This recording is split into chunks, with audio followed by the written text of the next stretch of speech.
ski transitions, affordances, equipment, coaching our kids, coaching styles, technique. Is technique really important? There's a lot in this episode, and I guess I'm struggling today to come up with a good introduction for this. Every time you do a podcast, you kind of want to have a good intro that hooks the audience. Anyway, what I can say is in this episode, I catch up with Joe Dunn, who's better known as Ski Dad TV on YouTube. Perhaps you follow him. If you don't, you should. He's a brilliant thinker. He's an awesome skier.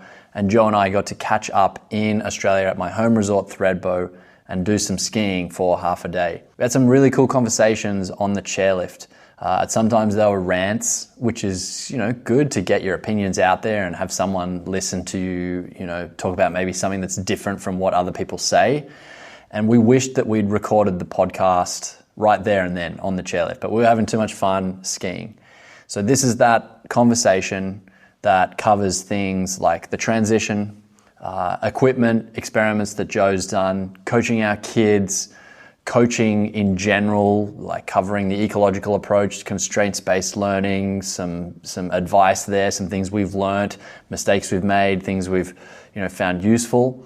So I think this episode is for you if you're the kind of person that loves the Big Picture Skiing podcast, you love Ski Dad TV, perhaps you're an instructor, perhaps you're just obsessed with skiing and you just love finding out all the little nitty-gritty things. And that's what this podcast was originally intended to do back when I started it in 2012. I need to check that date, but it was well before podcasts were the cool thing to do. I wanted to share these fly on the wall, you to be a fly on the wall conversations with these great thinkers in the ski world that I got to meet and know. This is your chance to listen in on that. You might disagree with some things. You might find other things enlightening. If anything, I just hope it stimulates your mind and, just keeps fueling the fire for skiing, that sport that we all love. So let's get in this episode with Joe Dunn and myself, Tom Gellie, discussing many things. Thanks for supporting the Big Picture Skiing podcast. If you do, if you don't subscribe, please consider doing that. And if you do, thanks so much. You're awesome. Let's get into it. So I've actually been trying to draw a proper turn shape, specifically in ski racing, right? Slalom and giant slalom, being able to draw the line through the gates since college. And I remember sitting in class, I was in English class, and sitting there and I'm looking at the floor in front of me and I'm like, where is the turn? How, why can't I see it? Why can't I draw it? And it always just stuck with me that I couldn't draw it properly. Whenever you go to a board and you started working on and drawing it, there was always, if you were trying to link it as two C's with perpetual curves, so there's no flat spot in between, it just doesn't work right. You can't get the one turn further enough across. And then it was maybe about 5 years ago that I started, okay, now the turn sorry, when I started coaching the Park City ski team, there was another coach there. It was the turn is a comma, it's not a C. And so that was one of the big breakthroughs for me, was now the turn's a comma. So instead of trying to draw that perfect C going left to right, now, okay, I'm going to draw a comma. It's going to bring it further across the hill. And now the top of the turn is going to be a little bit tighter than the way out, but I was still trying to link the two curved portions, right? So then moving forward, and then I start the YouTube channel, and I'm again trying to draw the perfect line to be able to do a presentation and a video. And as I'm doing it, I'm watching 3 turns in my video, and I'm trying to draw the lines exactly from these 3 turns into the video. And I'm realizing that I'm somewhere in between drawing my center of mass and somewhere in between drawing my feet. I was like, okay, let's just choose one. Let's just draw the feet and what that's going to look like. And actually the feet kind of almost makes a link to link. You get those good looking arcs in the snow. And so I drew my feet through this one section.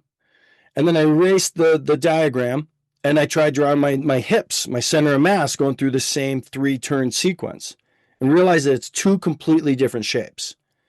And the big difference is that in the transition, after you release, once you unweight the ski, if you do go fully airborne, which a lot of times you do, your center of mass is going to go dead straight immediately, right? It's like the if you take a bucket of water on a string and you're swinging around your head as hard as you can, the water will stay in the bucket. And if someone with a samurai sword cuts that string, the bucket's going to go dead straight immediately. No more curve. All right. So now I'm realizing, okay, now it's you have to have two different drawings. You can draw the feet or the skis, or you can draw the center of mass and how the center of mass is traveling. And then once you accept that in the transition through the float phase, which is what I call it, because you come up, and if you're in the air, you're floating, or if you have less than body weight pressure through transition, that's essentially floating. The center of mass goes dead straight, and now all of a sudden, I've got the comma shaped turn. It finishes out, and then when you release, you go dead straight over to initiation, and in initiation, through the float phase, you could have twisted your skis into the fall line. And so it's no longer like a perfect top curvy part of the turn. It kinks. And so your center of mass is going to go from a curved, call it a left-footed turn, curved left-footed turn. You unweight. Let's say you get full on air time. Now your center of mass is going dead straight, and then you brace out and you engage the right foot almost in the fall line and immediately start going down the hill. So your center mass path goes curvy, long curve, dead straight, kink into another curve.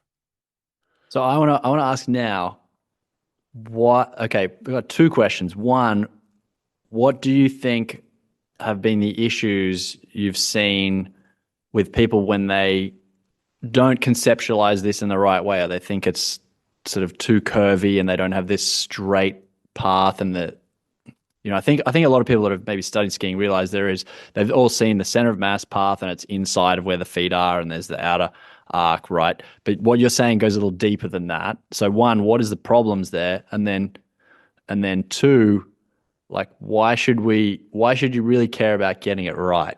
Like the person listening, why does it really matter?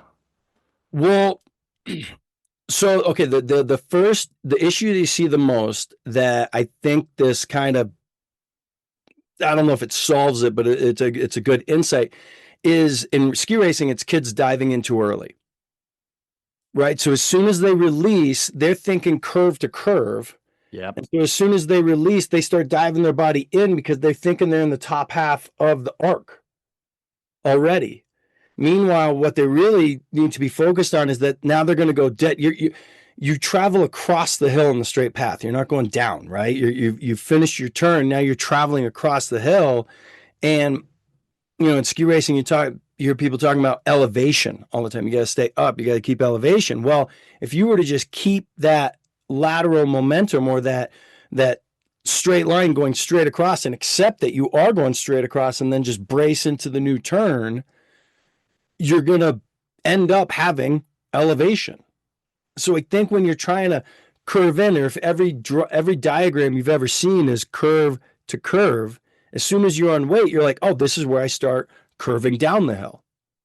And so by not accepting that motion across, that straight line across, they dive in too early, and it's the classic, now you lose the outside ski and chatter below the gate. Okay.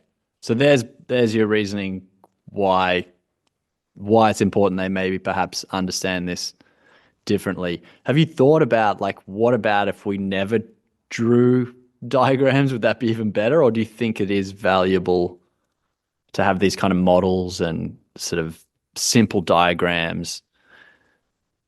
I think accurate information is the best thing for everybody. If the information we were giving from jump was good, it'd be so much easier for everybody. But because I was thinking my whole life, and I don't want to speak for everybody, I'm going to say, but most people are thinking that C to C, that hook to hook, curve to curve, it's an inaccurate representation of the center of mass. Now, it may be correct for your skis. However, what you have to remember for the skis is that at the end of the arc, when you are retracting the feet or releasing the skis, there's an acceleration. Now the skis are still moving as fast forward as your center of mass. So the skis are going forward the same speed as you are. But once you start flipping them underneath, now they're gaining extra distance as they're traveling. So the skis are going faster in a motion context, and what is it, 4 dimensions, 3 dimensions, than your center of mass. So you have a different of rate of your center of mass going through the transition, your skis, because your skis are switching from the left side of you over here all the way over to the right side of you over here as you're going forward at the same rate of speed. So that's why the diagrams look so different. And so like when I was trying to draw the perfect line, the feet diagram looks completely different than the center of mass diagram. Yeah. And the reason I call the float phase a float phase is because phase is a separation, right?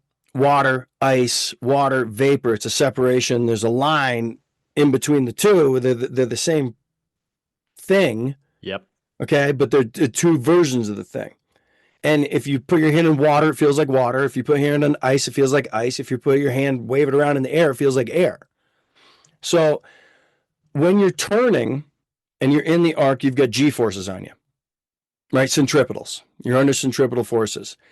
Once you release those and you're going linear, there's no more G forces. You're just going linear. And it's a different feeling from G forces and centripetals to floating and going straight. Yep. So it's 2 phases of turning. Hand in the water, hand out of the water. Yeah. And I think simple things, analogies like that to me straight away, especially as we're talking here, I can start like really feeling it, because I think we both are a big proponent of, if you can get someone to kind of get this in a felt sense and they don't have to overthink it, so you're on the mark. Totally. And now, so you have that feeling, like if you finish your turn and you release and you accept that you're going diagonally across the hill, you can feel it. And now as you switch your feet in the float phase and you're like, no, I'm accepting this diagonal. And as you pick your feet up and move them over, now you're doing this from a place of like calmness, right? And as you're trying to balance on anything or do that switch in the air, it's like you watch somebody go off of a tabletop, right? And they hit it and they have that perfect trajectory. They arc over and it lands and it's just smooth and clean, right? Because they're in control. They're you go up, you lift your feet up a little bit, you bend your knees a little bit more in the air, but your center mass is perfect. And then you come down, extend the feet, and it's perfect, right? Because you've accepted that float, right? Yeah. It's what, parabolic, right?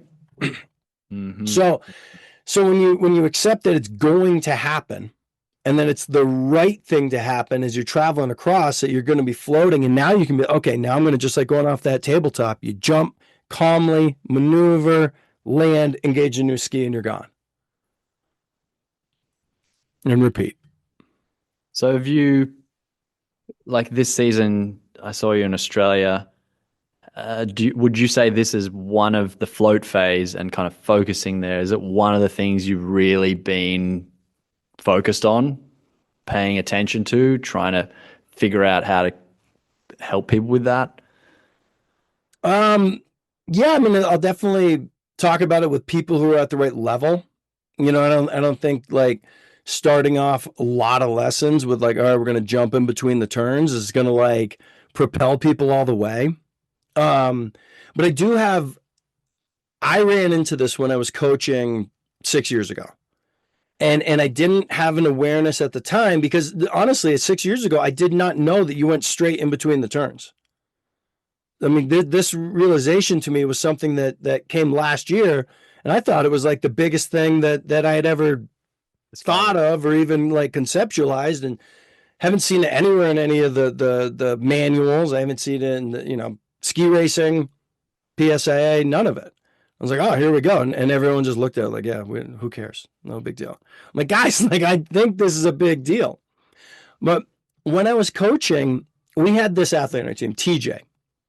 TJ was the best athlete, number one athlete, played soccer, played speedball in the gym, running, just athletically gifted. He was so amazing. Good ski racer, but not our best ski racer. But there was one day where we set a course and there was a big cross rut in the middle. So you had to kind of hit the side of the cross rut, jump, land, transition in the air, land and go. TJ that day was our best skier because he was fully accepting a float phase, doing the jump on purpose, getting up, getting over. We weren't talking about it, but it immediately made him our best athlete, our best skier. And I look back, I'm like, man, like what we could have done with him, because like he was so good. Now he did great, but just like again, it having an accurate representation of what we're trying to do, or just being more accurate, really, right? Just being more on the ball of what we're trying to do, saying it more simply, cleaner, like it can only help. We had a discussion just before recording here about like saying things to people that potentially box them in. So like a technique or a how to do something that potentially means they don't explore, or that's the only way they perhaps transition. So I guess what I'm getting at here, it reminded me when Carve brought in transition weight release, which is almost essentially them measuring float phase last year. I was in Austria and they said, we want to make a video about it because it's a new metric. And can you do that? Can you teach that? And it was a little bit at first like, I don't want to make a video where it was about if you're always floating, you're getting the best, like that's the best, you know what I mean? Like as you said, like beginners, if they're not doing float phase, like to tell them that they're doing it wrong is not like contextually correct. So what I'm getting at is the thing that I tried to show, and I think people probably just blew over it straight away. It was, I said, watch this. And I got up on the shoulders of Mark and Alex and suspended in the air. And I said, look what happens when my feet are like not in contact with the ground. I can pivot them very easily. There's no resistance. I can edge them. I can move them fore and aft, side to side, everywhere. I've got freedom. And as soon as I'm down and then they pressed on me, a bit like the phases of water going from air to ice, very different feelings. So I was trying to show that it's not right or wrong, but these different phases that you get allow different things to happen, skills to appear, movements to be easier or harder, depending on that phase. So yeah, maybe this opens up this discussion. Yeah, on that point, like maybe do you want to contextualize float phase and then helping get the point across here where you see it fitting and not to box people in, always trying to own. Yeah, you get what I'm saying? Yeah, totally. I think you know the difference between walking and running? Yes. To both feet running, both feet are at some point not in contact with the ground. Walking, there's always a foot in exactly contact with the ground. Yeah. And so I think that there should be a distinction, and we can make it. I don't know, like as you know, unbound ski teachers, right? Like I don't know if PSA agrees with me yet or not, but to me, the difference between a basic turn or a basic parallel turn and a performance turn is that a performance turn has the float phase. Just like in walking and running, you've always got one foot on the ground. When you're doing a basic parallel, you're always keeping weight on the skis. When you go to a performance turn, something has a little bit of pop, you're going to have that float. And now you've moved into another range of skiing. Now there's more energy into it. Right away, that's what the bystander would see is that, oh, that skiing's got more energy. You know, like with anything like flow phase, we're not saying you need to jump in between every turn, right? There's going to be turns where you're just a little bit light in between, right? Where you're going to have your feet still totally on the snow and they're fairly weighted, like on the flats, right? If you're doing a big up and down across the flats, you're going to be killing your speed. But in that transition, you're certainly going to get a little bit lighter than your body weight. Because if you were to end up in between turns with full body weight, that means you came out of that old turn so gradually that you just maintain body weight, and then you go into the new one without having the ability to add anything because you came out so gradually. So like there's got to be a full gradient from coming out of a turn, keeping the skis on the snow, and then as it picks up, or maybe even as it gets steeper, you start getting the skis lighter and lighter as you need to get them pivoty, right? If you're just linking arc to arc, you don't need the skis to come out of the snow to do any pivoting. You can just up a little bit and then roll in hard.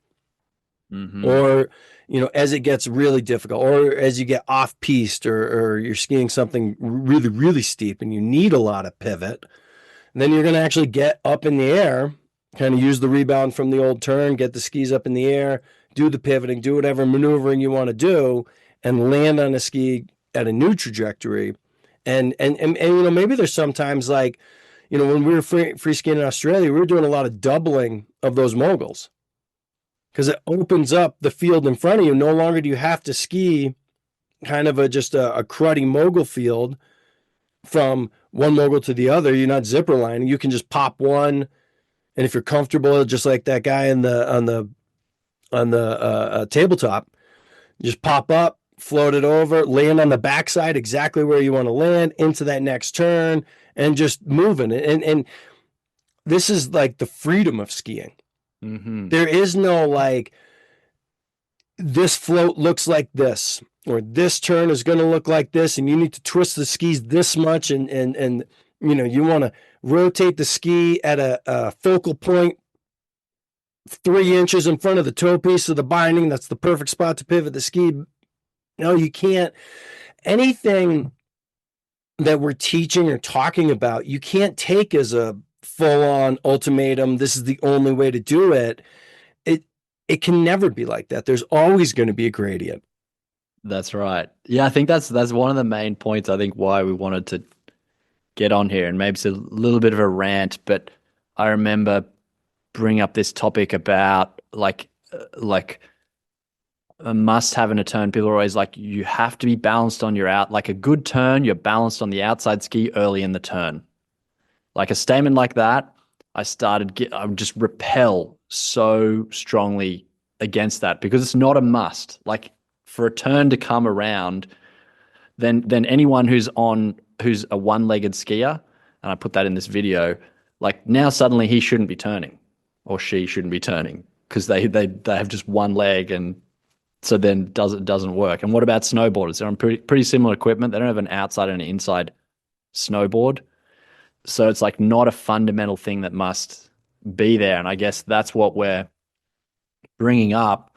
It's sort of maybe, yeah, this float phase idea is almost like seen as don't come up and don't leave the snow. All good skiers are on the snow, early. The mogul example you gave again, like good mogul skiing, you're in contact early. That's just really, if you're always trying to do that, you're so limited. No, think about if you were trying to get pressure on the outside ski early in the turn, and okay, on this moderate blue, you're doing a great job of it. Just rolling arcs, getting early edge pressure every time. Now you go over the breakover and you bring the exact same thought process onto the breakover on something that's twice as steep. Good luck. Yeah. It's not going to, you have to change something, right? And kind of, I joke sometimes that as things get harder, it's like the coaching is do the exact same thing you're doing, just do it better. So you come over with this early edge pressure in the outside ski, and then you break over and you're on the pitch, and you're supposed to just get better at it all of a sudden, or double your strength all of a sudden to be able to maintain that G-force with that same approach down the pitch. It just can't work. Another one in the same vein is the stepping onto the pinky toe edge of the inside ski and waiting the uphill ski and then rolling that into the turn. That is such a specialized maneuver. It makes me bananas that anyone even talks about it until before kids or to anyone younger than 22. It's just way too hard. Yep. Yep. Yeah, the thing that I think I've always been trying to pursue, and where I really maybe got focused and discovered this was when I was a body worker as my main job. So I was ski instructing, then met my wife, couldn't do seasons, back to back anymore. So limited time on snow. I had to have another profession, became a body worker. And I did this structural integration course. And I thought that structural integration was the best technique and would solve every single problem out there. And, seeing some great results. But then other people would come in and they go, I saw the chiropractor and this decades long hip pain went away like overnight. And then someone else went and saw the podiatrist, got new footbeds, and now suddenly their hip pain or back pain went away. And so it started making me realize that it's like, what is the most common thing between all these different modalities that are achieving a similar result? If you can get to what that is, then you're getting more to a core fundamental.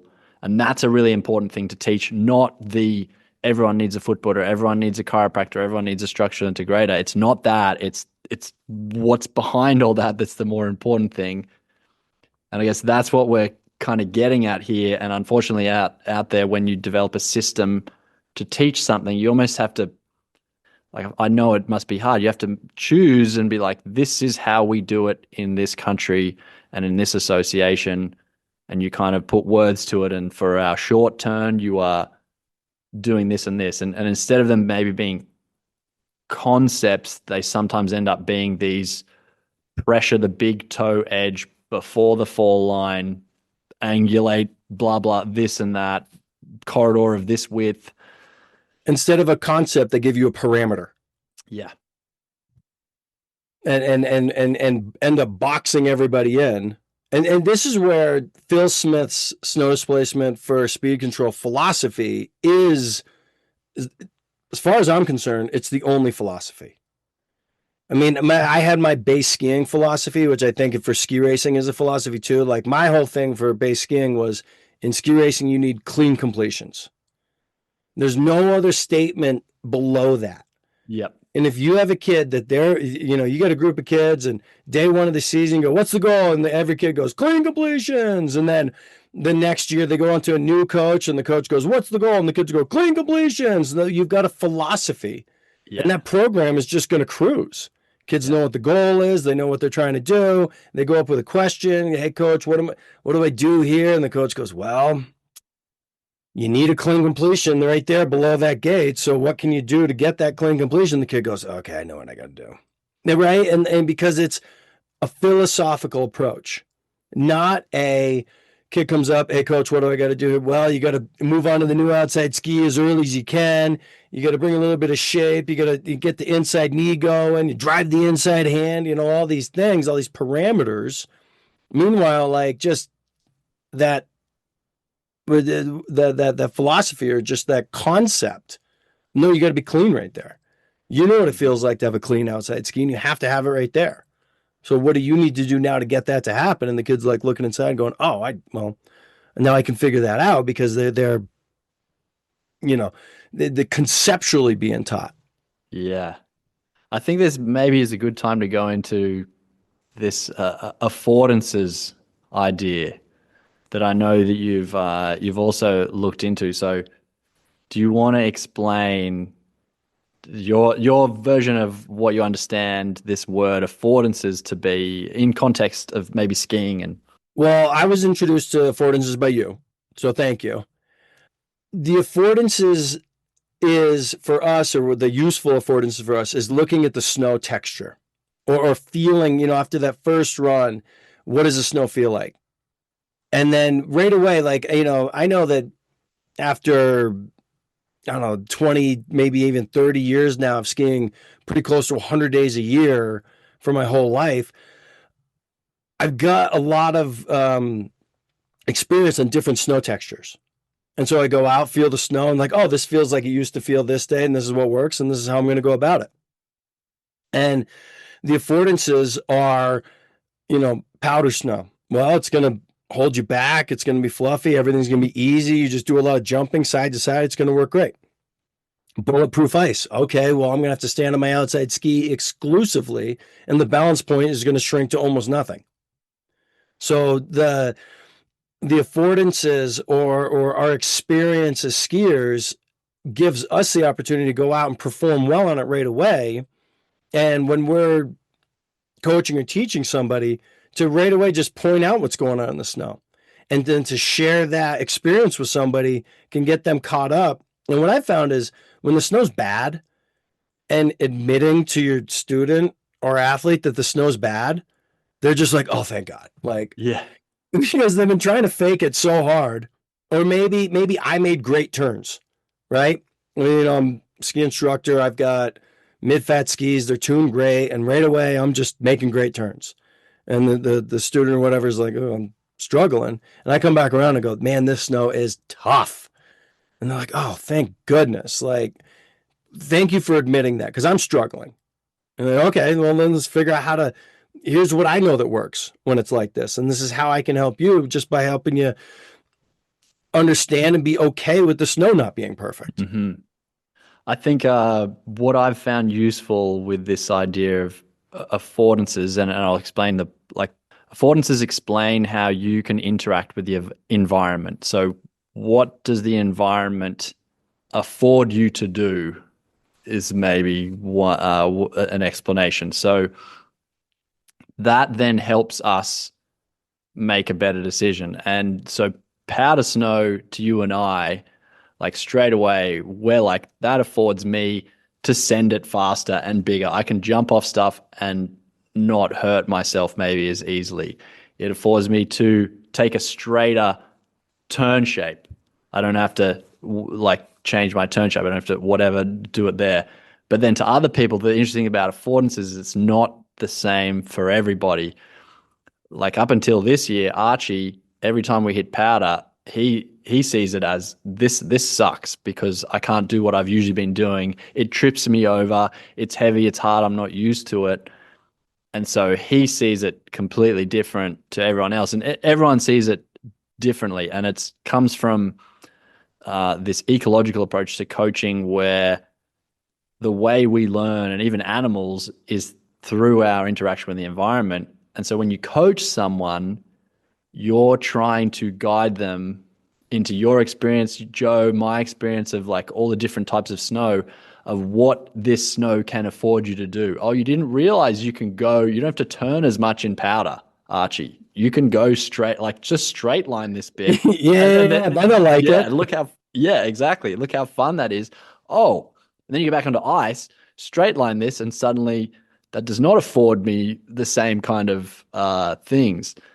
And I think this really ties back well to like, I've been really trying to not tell people too much about how to do something because it takes away from this overarching idea of affordances. Today, the snow is prime.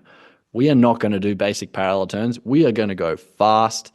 It's grippy, that sort of thing. So yeah, I think it's a brilliant change. And I think coaches in all sports should learn this concept because then you suddenly go, on the day, well, you know what? This run, like you saw the Front Valley Interschools race, so mellow. Like you're not trying to look for these big float phases. You almost want to just tuck and like stay on the ground and generate as much speed. And so if you're teaching what that situation affords and seeing visually like the gates are not that wide, this is the decisions you make, then you put the power into the person because everyone sees it and through their own experience and differences. Mm-hmm. Yeah, I think it's a really cool concept, and I wish it was taught more. And they teach it in design, like when you design, say, a new chair or a new bookshelf or something, you're thinking about the affordances. Like I can fit books of a certain size in here, but not others.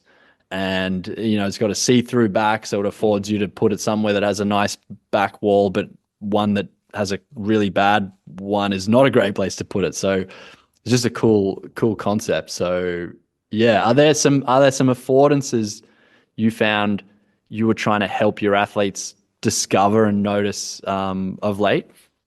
snow. Yeah. I remember talking to some kids one time. We're inspecting a course, and I was like, you know, that big, like long turn that you were in a slalom, right? And so in slalom, you get a lot of back and forth. Like there's a lot of those turns, but then there was a big delay. And I was like, you know, that like long legged turn you do to come around? And the kids just looked at me and they're like, no. And I'm like, wait, I'm like, I've seen you guys make this turn, but we've never described it like this. And I'm trying to describe what I've seen you guys do, but when I say it like that, you're like, I have no idea what you're talking about. I'm like, oh man, like how do we start talking about things in a better way so that I can say something like that to a kid, like, oh, just that long-legged turn, just that longer pressure feel, so that they aren't feeling like they have to ski in this box, and that they can flow through the course, long turns, short turns, hairpins, delays, all of it with unique movements, all flowed in and out of through the whole course. And I think affordances is like the perfect way to describe what we're internally doing as we're out there diagnosing the day. It's like the perfect description of what we've innately been doing, but definitely haven't said. Yeah. Yeah, definitely. I mean, you experienced it, that day we skied together in Threadbow, and it was kind of like spring, lots of snow around. And so in my mind, I'm like, I got to show Joe this ski resort with the snow it is how it is today. In my mind, I'm like, I know we can do this. We can go here. I know what Joe can do, like his ski level. We'll go do that. So it's all based around that. Like we think in this way every day. We drive into traffic and we go, there's a gap. I can take that. We don't go like measure. Yeah, it's just interesting to think that way. And I think what it does for your coaching, what I've liked is it becomes far more exploratory. If someone doesn't realize you can go way straighter in powder, you don't teach them how to do it. You go see what happens when you change your turn shape and go down in this powder and find out and tell me what you discovered. Like, what did you afford? What did this situation afford you to do that was different from before? And if you can build that experience, then you can pull from it in future situations. Mm-hmm. Yeah. Yep. So, Or you just talking it through with them. Like, do you yeah. feel that in the powder? Like we're on something that's so steep. And if it was firm snow right now, we'd be nervous on this pitch. But right now, you're going slower, right? I'm like, oh yeah, you're right. I'm going slower. I'm like, all right, great. Then we're good to go because the snow's holding you back. And now they felt that, and now they've got that trust that you gain in powder where you can just dive bomb it and not worry about having to control your speed nearly as much. Hey, tell me that I just realized. Tell me and tell us about you did an experiment with boots because that's kind of got to do with affordances. You took a different pair of boots, and what did you sort of? You had some assumptions, and then you felt it, and it was maybe different. So you're talking about when I went between my full tilt boots and Hmm. so as a racer, I was in a full on plug boot. Love the full on plug boot. Even when I was a ski rep, I got into the Doberman boots. When Yeah. Technica got the Doberman, I was like, oh my God, this is the greatest boot I've ever had. And I spent 2 weeks in the garage grinding it perfectly. I had the perfect boot, right? And so I've got Wait a second. I just keep going on that. Why? What did it afford you to do compared to boots beforehand that you were like, you love this boot? my ankle fits in the Doberman perfectly. And not just the sides of my ankle, the front. From my shin to the top of my foot is perfectly matched with the boot. So when I'm in that boot, and it's a size 25 Doberman, my ankle flexes like my ankle. Right? I mean, I can't play basketball in it, but I feel like I could play basketball in it because I'm that free in my movement that the boot matches my flexion perfectly. So then when I started teaching, I got a full tilt boot, full wrap intuition liner. It's way warmer. I love it. And I really found that it skied great. It really skis well. And for the most part, I'm able to ski almost at the level I can in the World Cup race boot. But it's not quite, right? There's just a little tick off All the motion is just a little bit blockier. Like my whole leg, now I have to move my leg, kind of tip my knee over the top of the ankle versus being able to like take the ankle inside the boot and cock it into the right spot, because the full tilt is not matched as perfectly to my shin. And maybe it's sloppy. It definitely is sloppier. There's a lot more room inside. So my whole leg can move around inside of it a lot more than that like full performance fit. But at the end of the day, like if I am just making the overall movements the way I do, I can make the full tilt look pretty good.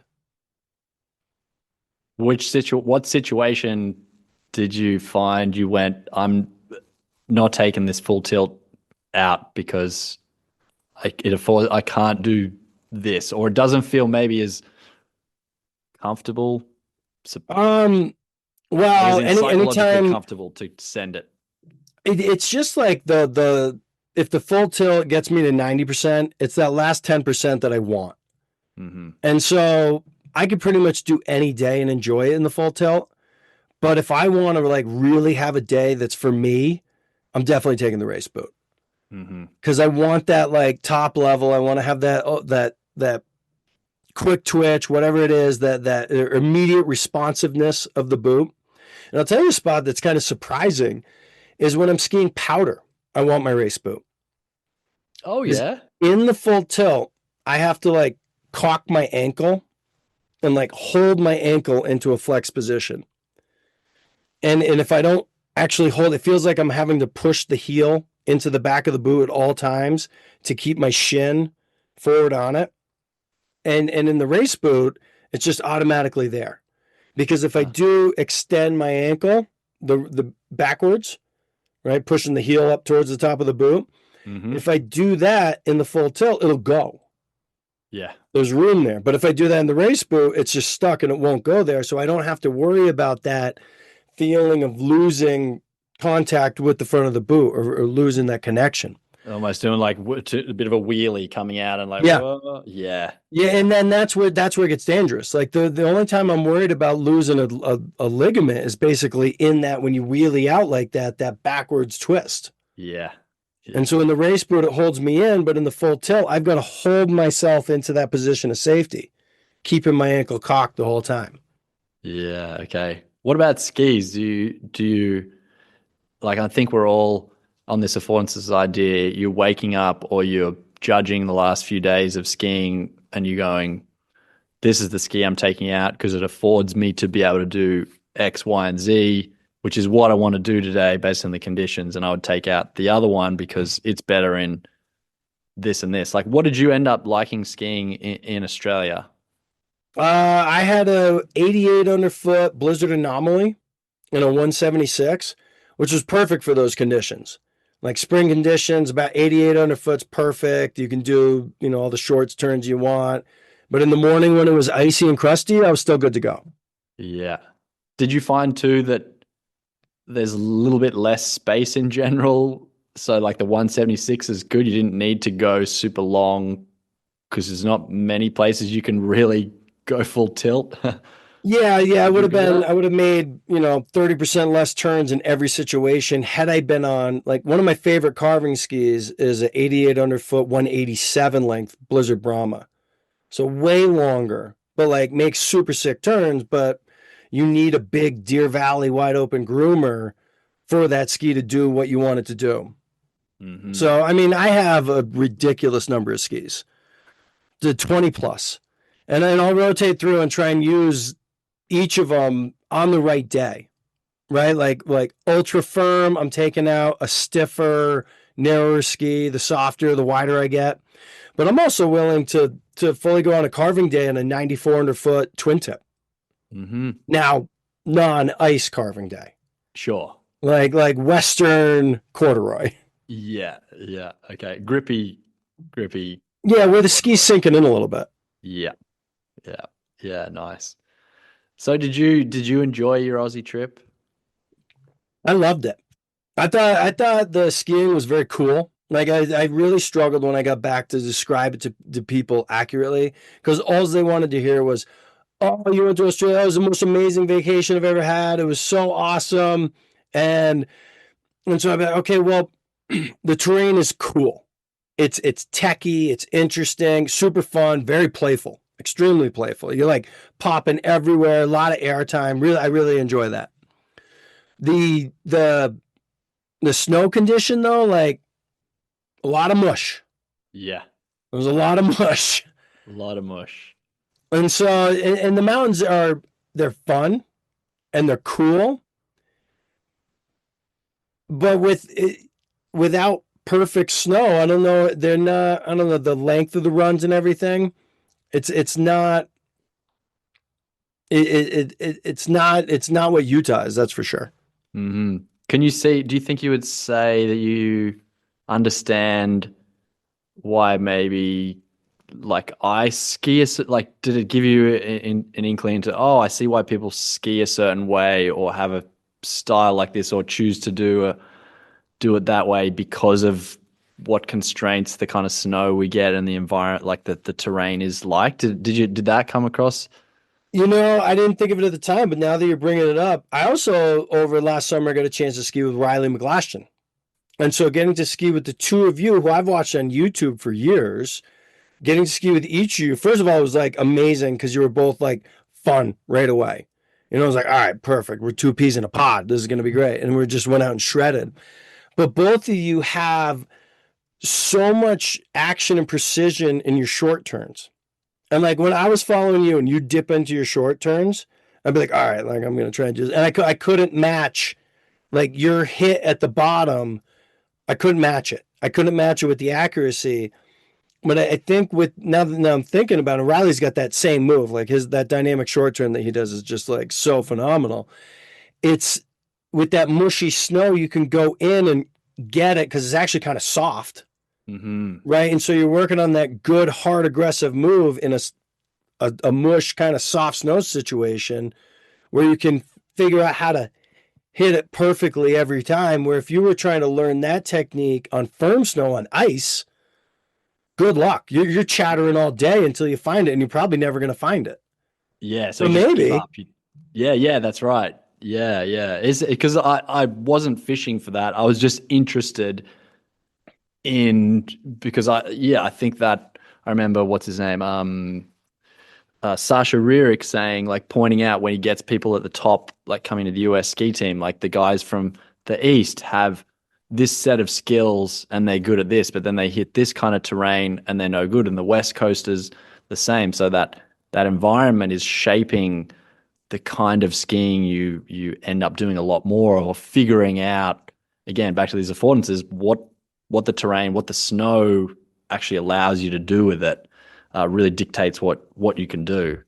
So totally. yeah, yeah, it's interesting. So then, what do you think now? If you think about that in terms of where you grew up, what do you think that's brought out in your own skiing, like traits, attributes? So I grew up East Coast, right? A lot of ice, firm snow, and it was all just about like jam on it, just jam into it hard, get it, grip, be gritty, you know, go over the bumps. Like it was always like very bumpy course conditions, rarely smooth. So you get like hard and you get tough and you just charge no matter what it's like.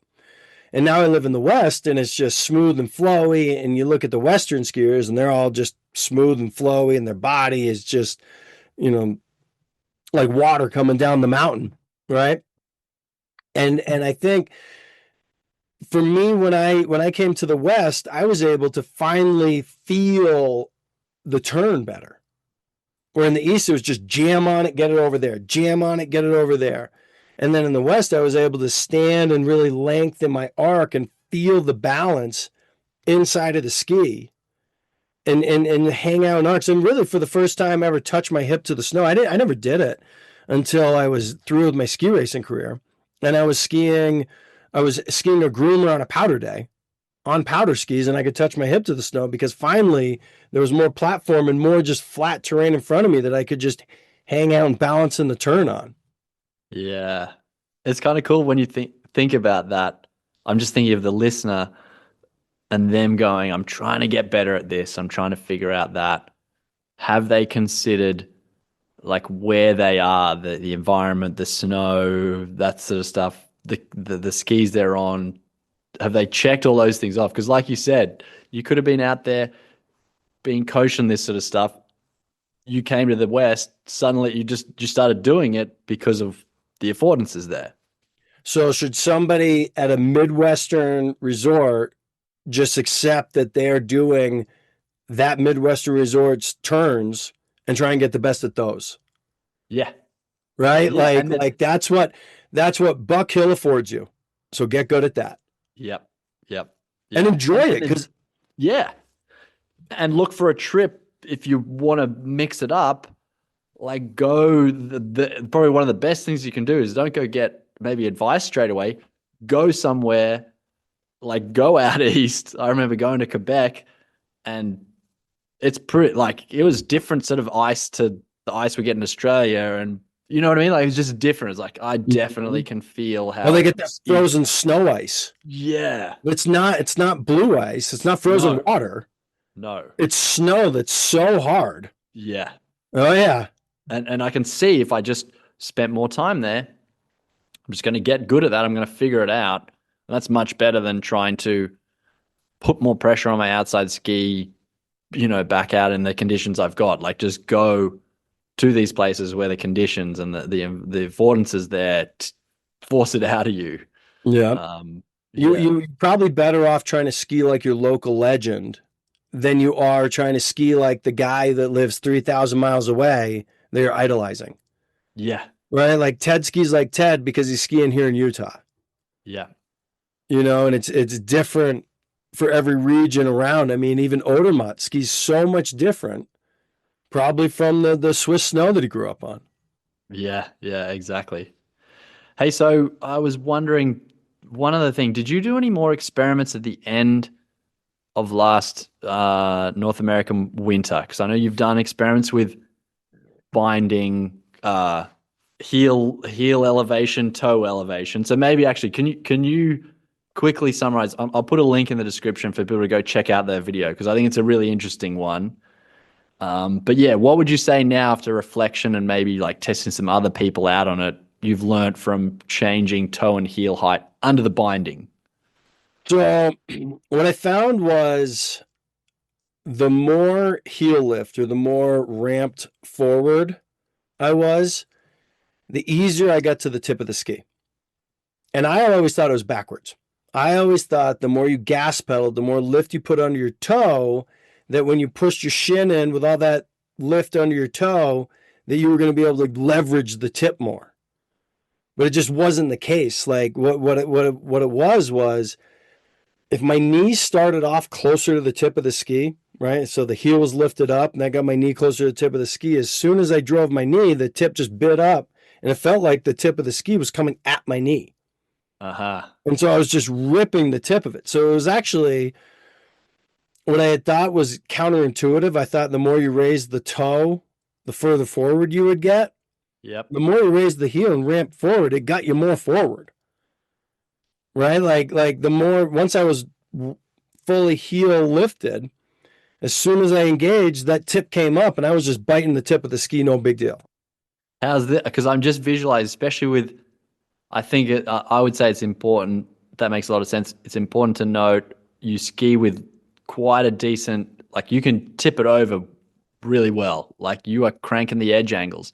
So I'm thinking in my head, back to even your turn shape drawing, if we take your ski and we put it out like in the four line at a decent angle, and then we actually we raise the heel more, it's almost like you could pull the tip of the ski further into the turn. Like it's almost like it's rotated in more. So it's like closing Yeah. off. It's like it was ripping across in front of me. Yeah. Like it felt like the ski was shooting across my body like unnaturally fast.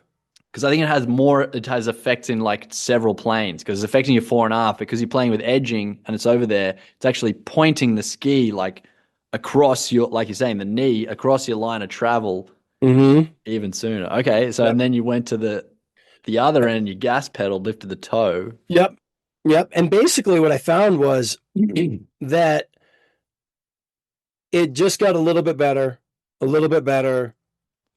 then it didn't change much as I'm changing 2 millimeters at a time. And then it got to the point where it was like, it was still better, but like I could feel that I didn't have the ability to then throw myself into the turn. Like when I was really toe high, Yeah. I couldn't then dictate where I wanted to go. The ski would be up on edge and I could make the turn around, but I couldn't like add anything to it. So Right. when I like dropped my knee more to the inside, I couldn't get the tip to bite extra. Yeah. And that was the point where I was like, oh, if I'm a racer, I'm going to go backwards one to find that spot where it doesn't feel like the tip's ripping in front of me too hard, but I Yep. still have that ability to control and maneuver the ski. And Huh. so I think that was the sweet spot. And So I what think have you just, got? What have you stuck with then? well, that was the only ski I could test that on was a race ski. Yeah, with a And I plate. only ski that ski either when I'm going to, run town series or just for that one day when I'm messing around on a race ski. Hmm. So I just run regular ramp angle that the skis come at. Yeah. Yep. And I think it's it's like interesting. the full tilts. Yeah. We're Yeah. good. We're 90% there. Yeah. I thought it was interesting, like watching the comparison because you did a great job of like trying to film on the same pitch. Conditions change though, which is kind of annoying. It'd be great if you had the private run to do Mm-hmm. it on. But I thought you did a great job trying to compare it. And it made me think like good skiers, you can kind of mess up their setup quite a bit and they still ski pretty darn the same. You know what I mean? Like you can Yep. feel these differences, but it's quite subtle, isn't it? Yeah. Yeah, and I remember reading a study about that where the worse skier you are, you start mucking around with things, the bigger reaction it has on you. The better skier you are, like you can gas pedal people, ramp angle, you can move the binding forward and back, and they just Mhm. figure out what they want the ski to do, and they just change their technique to get the same reaction that they want. So I just made another one. I haven't released it yet. It'll come out soon, probably about the same time as this, for canting. Sweet. So I Okay. went out with a boot, just factory boot, skied it, and I actually run a very heavy cant on my World Cup race boots. Best boot fit I ever did. I'm a 1.5, maybe even a 1.75 on my left, and a 1.0, 1.25 on my right. Which Which way? Out. direction? It's tipping the boots outwards? Tipping the boots out. Yep. Yeah. And so, and the way I went and figured that out was just by going out and skiing and putting the tape under. Yeah. And so in this video I made, or I'm working on, I just go out and ski the boots factory. And you can see that I've got to dip my outside knee severely into the hill to the point that it's painful. Like it's putting stress on my knee to make a fully like extended turn. Yep. And so I can carve with no canting. And then I slowly just build it up until I go from a very A-framey Yeah. look to as parallel shins as I want to get. And like that's how I canted myself. Yeah. And so like to go through the process like that, like I can feel it, but I'm already making the good turn. Yeah. Right? Like I start out with the ability to make a fully angulated high edge angle turn and then can just go from that and then dial my cant until I'm comfortable making Yeah. that turn. Yeah. Because it's painful to make it without the cants. Yeah. Yeah. Not good for your knee, right? No, no, not at all. And you can see it. You can see how much like I'm, Yeah. exposing it with that Yeah. bend. Same thing happened to me. Uh, yeah, I actually had a new pair of, the way I really discovered was I got a pair of three-piece boots. It was the Dalbello Krypton Pro, and I thought, oh great, this is gonna be good. I really wanted to do moguls with it. A better, I thought a better ankle flexing. All the mogul skiers are using it, but it has no cuff alignment adjustment, and it's quite straight. And I got into it, and I did a run at that run high noon, and my knees just felt like I was just Mr. A-frame. Sold those boots straight away, and then started experimenting, realizing that, oh, have I checked my Alpine boots, the plug boots, in the same way?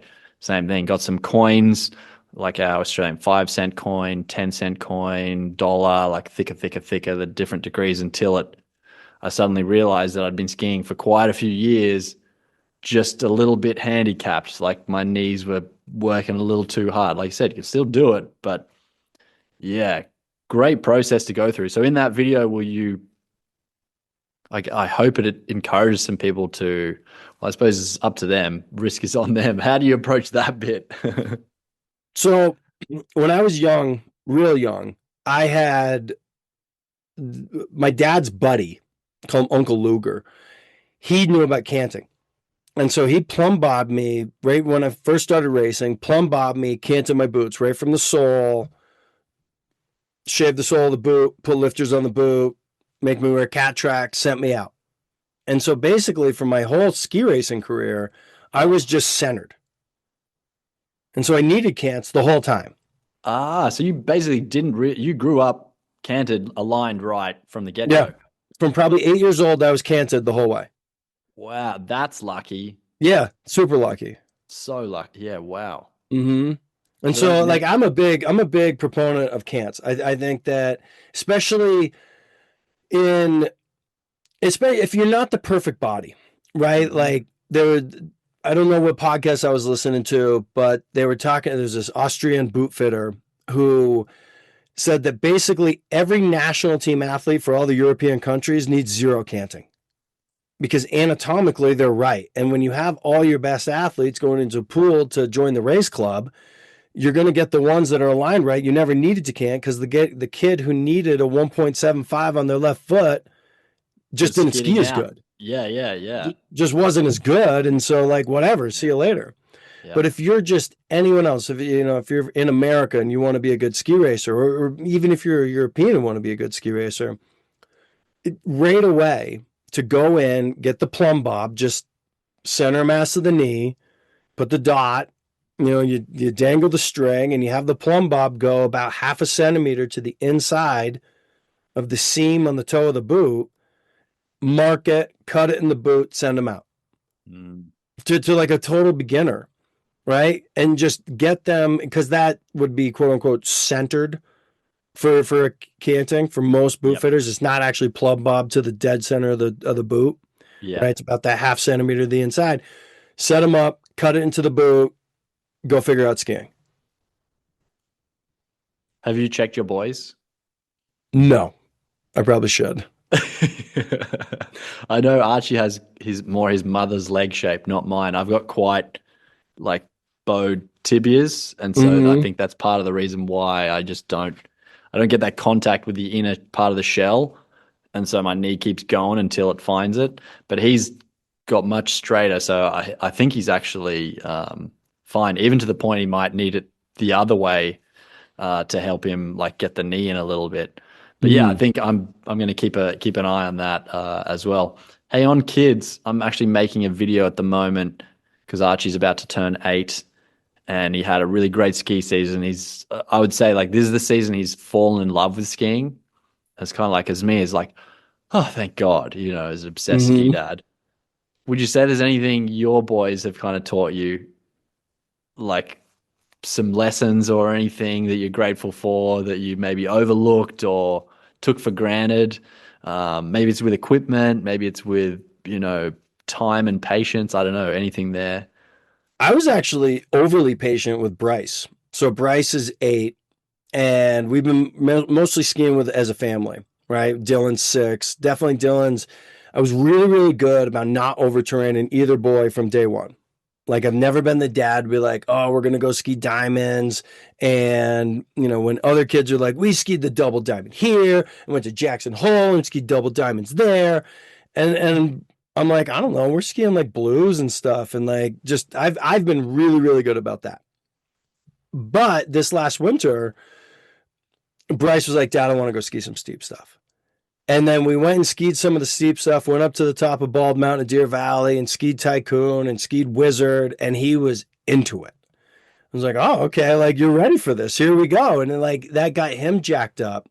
And I realized that I had probably been going too slow with him. And so like being the ultimate ski instructor dad and not overtraining my kids, not making the mistakes that we see all the other parents making, I think I didn't let him go. I mean, I think it's gonna be fine. I'm not worried about it. Yeah. But like he was more ready than I thought he was. And like now this year, he's like, I want to ski the chutes and I want to go to Park City. I want to ski 9990. And now he's asking for those things. I'm like, all right, well, I think you're ready, and I think this is a great time to do it. And I think he's going to be able to do it with good technique and ski it well, and not just, slide down it, like literally side slip down and then take credit for it. And I don't want that. Yeah. Yeah. Yeah. Nice. I like that one. What about equipment? Because I would say one of the things I'm mentioning in there in this video is, but again, a little bit like ski instructor dad, I was like, you're going to be on a narrow carvy type ski. That's what you're learning on. And we went to Japan with that. We went to Canada with that. And I mentioned earlier about him, we'd get a bit of snow and then it'd just all fall apart until end of last season. I was like, we're going to go demo some little Armada, all mountain, twin tip, rocket, 84 underfoot for him. He went out and had like the best fun ever. And I was like, Mhm. oh, there you go, Tom, Mr. Like, should learn on proper skis and get the proper technique. And then he's there going, Dad, these are so fun. Why are they fun, Archie? They're just so easy. And then Yep. we're in the trees and slipping around everywhere. So I got him a pair and it's been so good. So yeah, that was my thing. And what about equipment for you? We've actually gotten probably more carving experience on fat skis. Like Bryce has a little pair of mantras that it's a great ski. You look at the shape, you look at the camber profile, like they're a really nice little ski. It's a full wood core. And he makes his biggest improvements on the mantras and carving because they're Really? easy, Yeah. right? Because it's easy, it's flowy. They can just go, they can get the ski further away, they can put more pressure into it. And then in his little race nights, he's got his little vocal race tiger, little slalom ski, and he looks good on it. He's whipping on it. Yep. And he can like fight in a course on it. But he makes his biggest improvements on the fat ski. Yeah, the one that sort of flexes. He can get the ski to flex into the turn, and I guess again, you're lucky where you live. You get great snow where that ski works really well in that sort of snow. I think that in general, I would still be on wider skis wherever I was.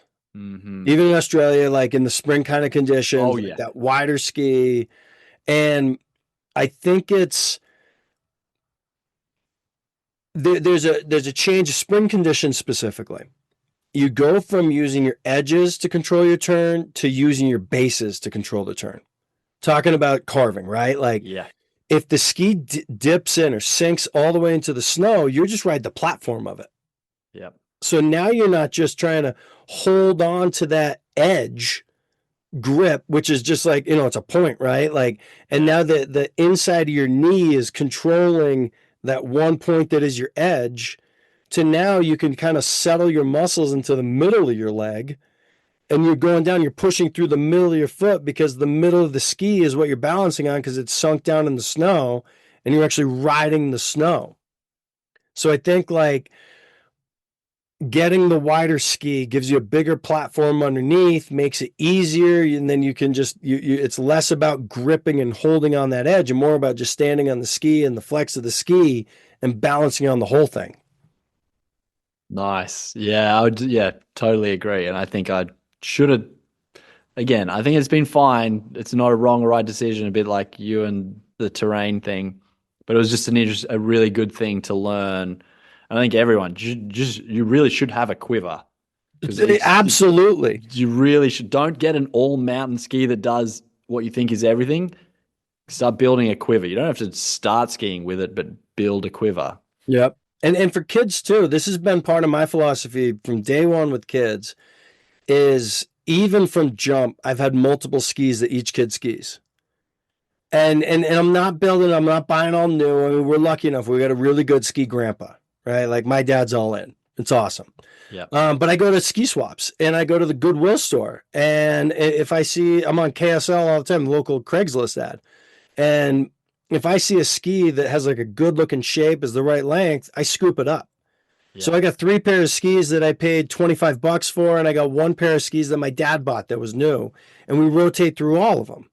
Each kid has a powder ski Yep. and a well, for Bryce is a race ski, but even Dylan had last year when he was 6, it wasn't a powder ski, but it was this cool K2 with an alien graphic. And be like, dude, you want to take your powder skis today? And be like, yeah, I'll take my powder skis. And then he had his head race skis that he was psyched about. And he'd go back and forth. But I always wanted the kids to get good at skiing and not get good at skiing on those skis. Yes.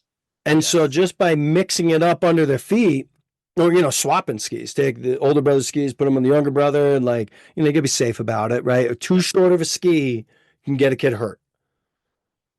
I saw it with Bryce where he was on too short of a ski. He was going too fast. The ski was wobbling because of the speed. And it was like, dude, that is not good. So you gotta be smart, right? Like, I'm not saying you can just put kids on anything, but within good reason, vary up the skis, the width, the length to a certain extent, the shape, soft, stiff, race, plate, no plate, moving it around has developed the kids' balance in a really great way. So I think that's something I would totally recommend, something that I've done. And then I don't have to coach when I do that. I don't have to be the overbearing dad telling them to do things. I can just throw in buddy, how are those skis today? Dad, these ones turn too fast. Oh, okay, that's interesting. Look at you learning about your feet and everything. And I got this great video of Dylan when he was 4 years old, and I had just switched him to this new pair of skis. And on day one, he's sitting down on the side of the hill, and he's going, "These skis turn wherever they want." And he was so excited and so happy. I was like, "Oh, there you go." I didn't do anything. That's unreal. Yeah, I would agree. I think kids skis even more than adult skis. You can get them at a reasonable price on secondhand on marketplace. And yeah, we've all of Archie's. He's had one pair of new skis. The rest we picked up some great little Fisher race skis, a pair of head race skis that he used this year, and he tried both of them. They're a little different in the radius. And same sort of thing. It was cool to hear him with the heads, which were this must have been a 13.9 radius, more like a proper little GS for his size versus this other Fisher that was 11. And he just said, yeah, I can feel these ones just turn tighter. The other one I liked in the course better. It allowed me to, I could go faster and straight. This is brilliant. Again, the affordances thing, trying to not tell people things as much as get them in a situation where they discover it themselves. What's going on here that affords me to do that? It's task-based learning, right? Yeah, exactly. Which I got to tell you, when I first started hearing about the task-based learning stuff, I was just scratching my head. I was I don't know what they're talking about. I don't understand. And it took a while. And then wait a minute. Okay, I think I'm already doing a bunch of this already. So it's not that big of a change. Yes. But really focusing on the outcomes. Yes. More than the inputs. Yes. No. You don't need to, level the shoulder at the top of the turn. And no. Spray less snow at the bottom of your turn. Go try that. Yep. You give them a big picture idea and they figure out the right things for it. Yeah. I've also realized too with that, because I think you're right. I think most people are doing this task-based learning anyway. Like you just said, the problem is everyone wants to get in. We want to help people with answers. So we come in and we go, "Oh, I know why you didn't get the task right. It's because you didn't level your shoulders." And you go in and you tell them, and then suddenly it's just a completely different learning environment when you hijack that. It's just Joe, 7 times 57? And rather than giving you time, it's this, telling you, and then you start going, I just want Tom to go, yes, you got it right, instead of you figuring it out, the problem. So I think, for people listening, you might go, oh yeah, task-based learning, I do that. And, like you and I did, the real magic in it is stop effing talking to them and just keep them on task. No, you still sprayed too much. No, that was still too much spray. I need less. I need even less. Yeah. Figure it out. No, it doesn't matter if it takes them the whole season. Hey, that was the least amount of spray you've done. What do you think you tried different there? Yeah. And then let them just explain something and you just, stick on that. You nailed it. There you go. Yeah. Yeah. So yeah, I've definitely found, I don't know if it's timing or whatever, but I'm glad I've found that with Archie because, and his little buddies, because it's really been enlightening for me to see how that works a lot better when it's done that way. These little challenge tasks versus this is good technique, do this. I'm almost to the point where it's like, don't teach technique. Like, don't talk about technique. We've spent so long talking about technique and this is how you do it. But all's 90% of technique talks does is put you in that box. Yep. Do this every single turn. And when the course changes, just do it better. Yep. You know, like I don't know. I've The been wondering technique about that thing. too, because like, or maybe just technique needs an explanation behind it because I did this little Instagram post about that, where it's like, when is technique important or when should you worry about it? I was trying to reconcile it in my brain because there's times, you get results by kind of teaching around that. And I think as you get good, you understand where everything leads to. And actually, this lady, Marion, who's she's a researcher in this, more to do with horses, but she says, say you've got a box that you have to jump over and the box is 5 inches off the ground. Um, Technique doesn't really matter. Like, Joe, you could do it on one foot. I could do it and Mhm. throw a spin in.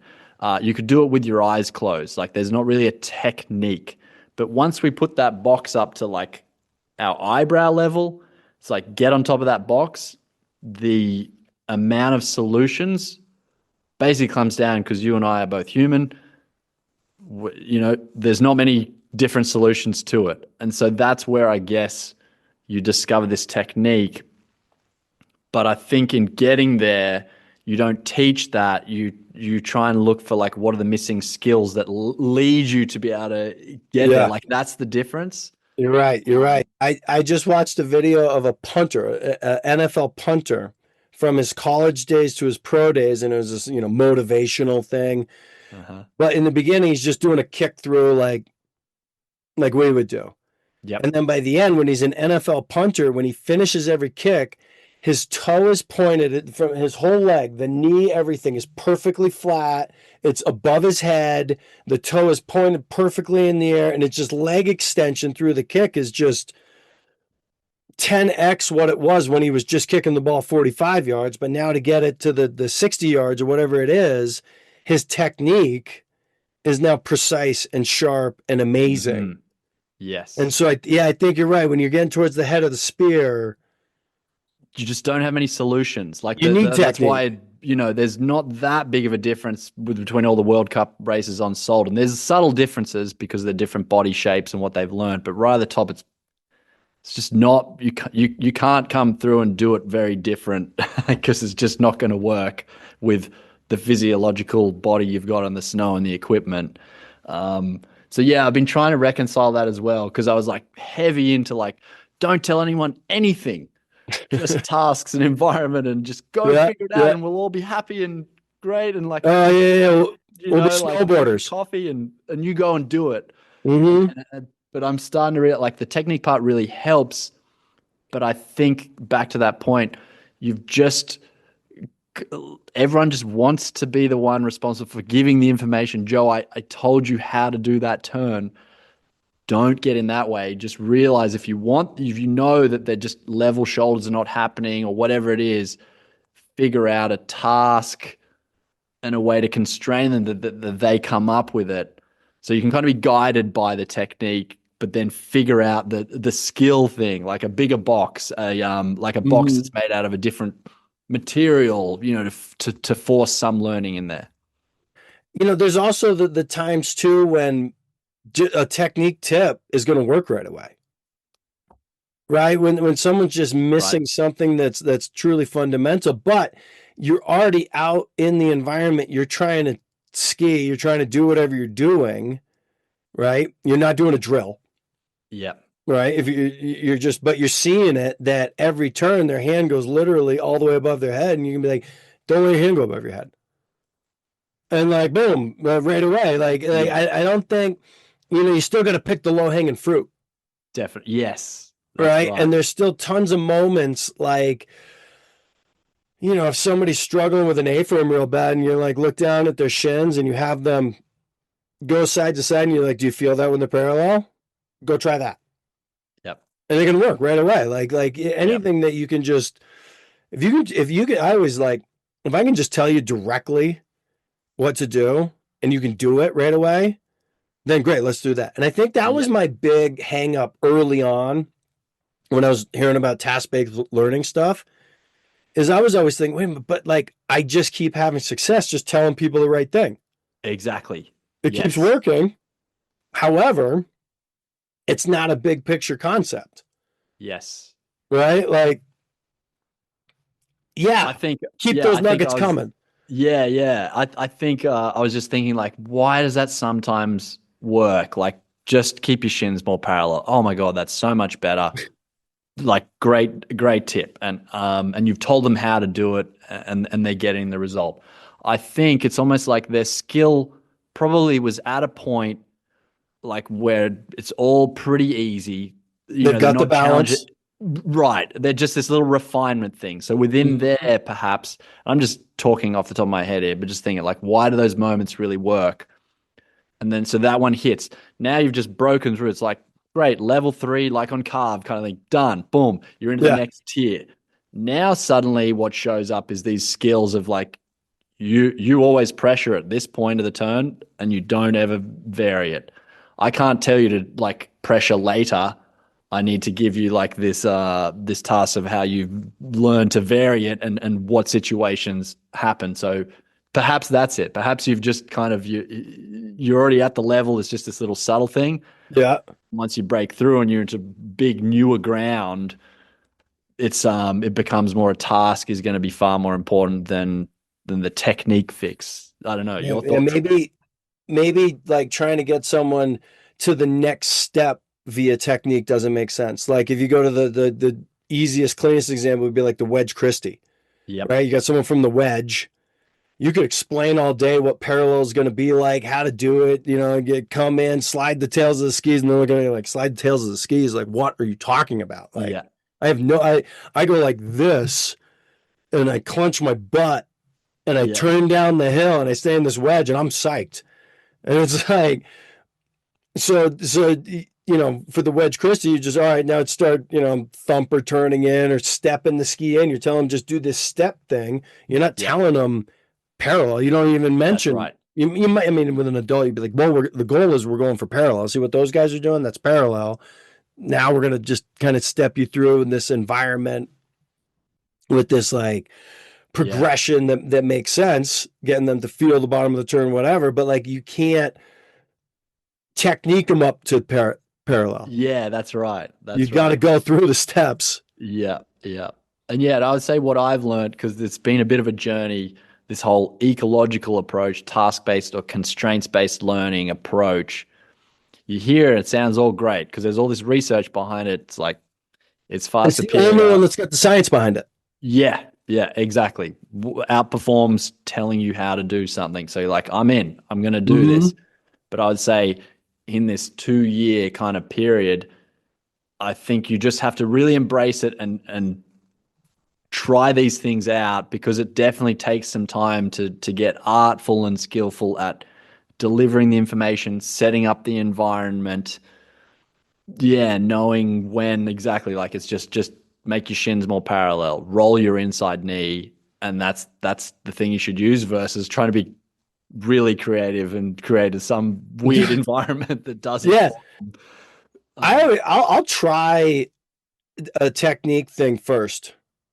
It's like throw it out. Like, oh, can we just achieve this? Let's try it. Here we go. Like, pick your mhm. inside hand up. Great, you did it. Wonderful. Yep, Like, yep, moving on. And then if they don't, just abandon ship, go find a different trail, find the right kind of snow, find like a traverse path. Even just setting up the.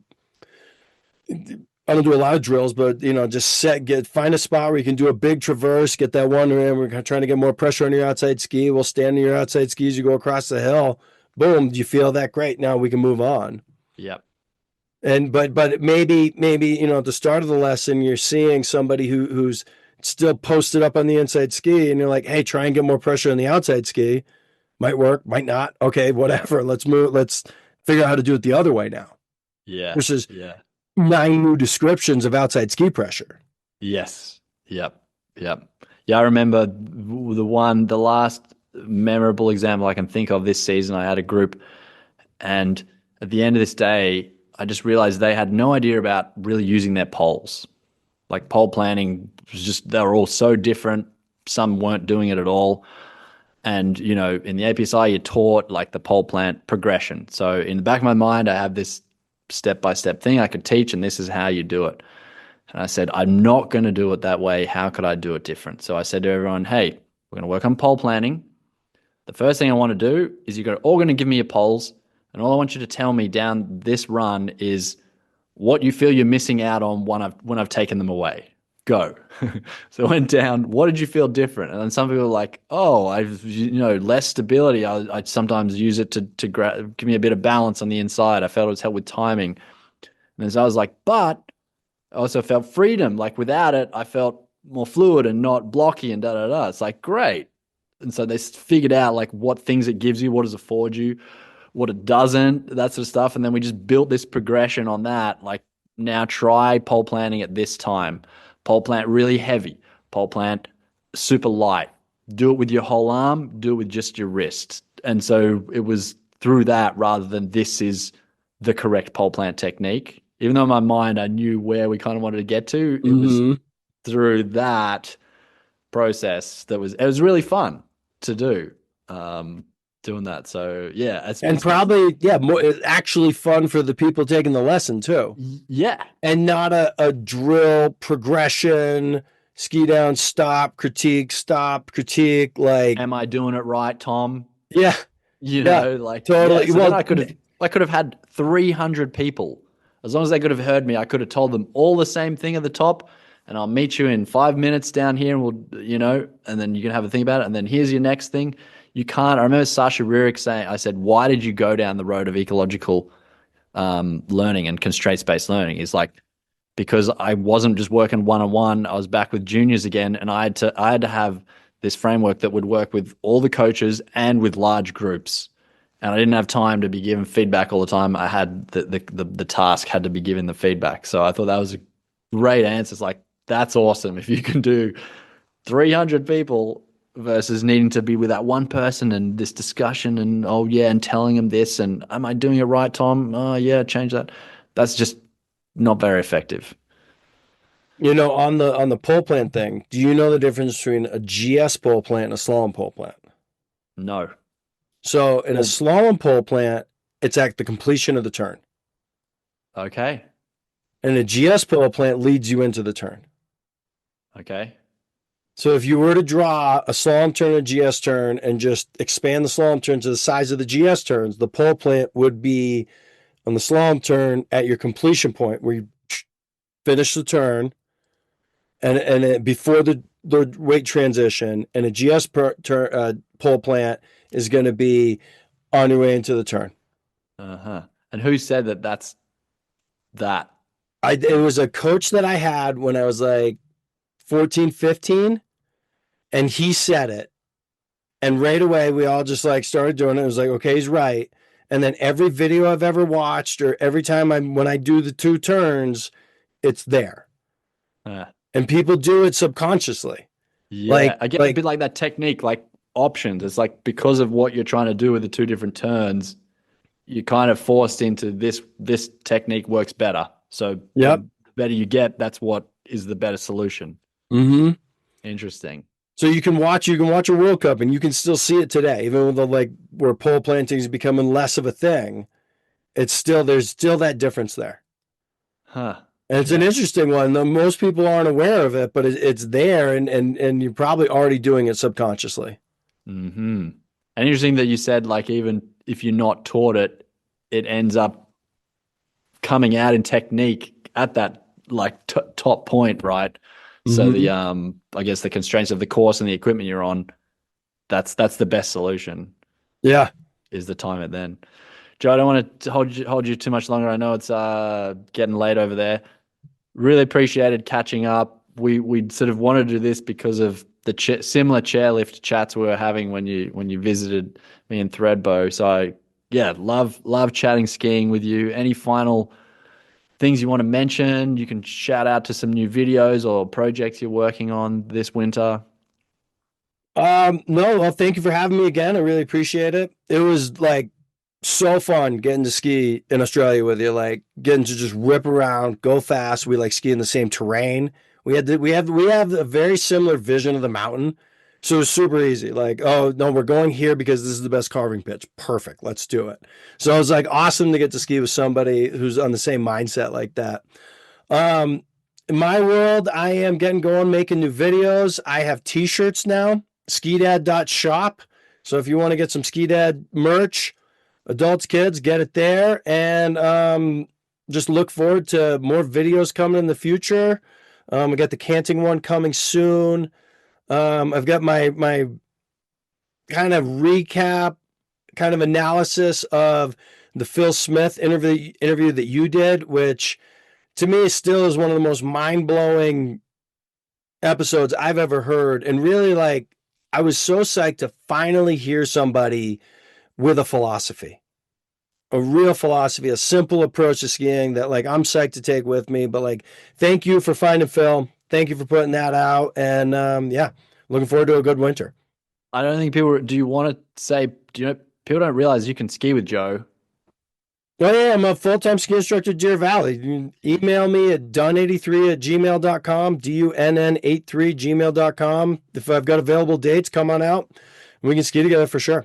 Yeah. So I don't think people realize that you're. Yeah, it's a great I, opportunity. when I'm a teacher at Deer Valley, I do a lot more of the holiday booking, having fun. And like when I show up to a lesson, I have zero need to teach. I'm there to have fun, right? Like whatever's gonna make your day awesome. If you want to sit on the chairlift and geek out and talk technique all day, I'm in.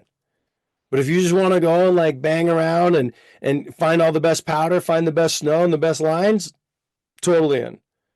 If you want to just go eat lunch at the Stein Eriksen Lodge, I'm in there too. Yeah. Awesome. Thanks, Joe. I hope it's getting cold over there soon, and I look forward to getting some turns in with you again in the future. Yeah, we'll see you in Utah. I hope you enjoyed that episode of the Big Picture Skiing podcast. Please consider subscribing so you can stay up to date with any new videos and recordings I release. And if you're someone that's really interested in skiing and really improving, and you like what you heard about what I'm saying with my coaching in there, I invite you to check out Big Picture Skiing, because my mission is to become the best ski coach out there. I can't ski with everyone on snow. It's just not possible.